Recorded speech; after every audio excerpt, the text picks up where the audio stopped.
So ito po yung charts ng Bitcoin sa weekly. Last Friday, may nagtanong po sa inyo ano yung tingin mong possible closing. Sa weekly, sabi ko, possible na doji candle yan. Doji means indecision. Ito pong candle na to, walang nanalo, hindi nanalo yung bulls, hindi nanalo yung bears, tabla over time.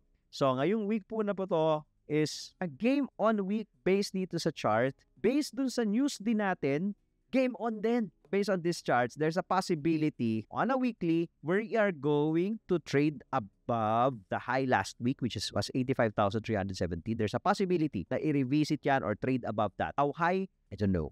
And there's also a possibility that we're going to trade below. Ibig sabihin, may chance po ito this week na pwedeng ganito. Yung kandila ulit, sasara, doji candle ulit, or pag pinapump na ganito Monday pa lang ngayon. Usually pagka pinapump po na ganito, gini-green, may possibility na ang closing mo long red sa weekly. So may wick yung candle mo. Imagine niyo may wick po yung candle tapos red yung body kasi pinapump nila start of the week. So yun yung possible continuation. Another scenario which is eto naman, bull case scenario naman. Kung sasagarin na natin this week, but in case sasagarin natin, tamaan natin to yellow line at buntutan at hugutin, that will be bullish. I don't think possible pa rin naman tayo mag-pin bar but low chance na mag-pin bar. Ibig sabihin, yung buntot po nandito sa ilalim tapos isasara ka ulit ng ganito. Sasara ka ulit sa 83 pero magre-revisit ka rito sa ilalim. So magpi-pin bar siya. But for me, low chance. You know, saan ko gusto makita yung pin bar sa weekly? Dito ko siya gusto makita sa level na to. Yung nakasabit dito yung ulo ng kandila. Yan yung ulo tapos may buntot. So imagine mo yung chart mo,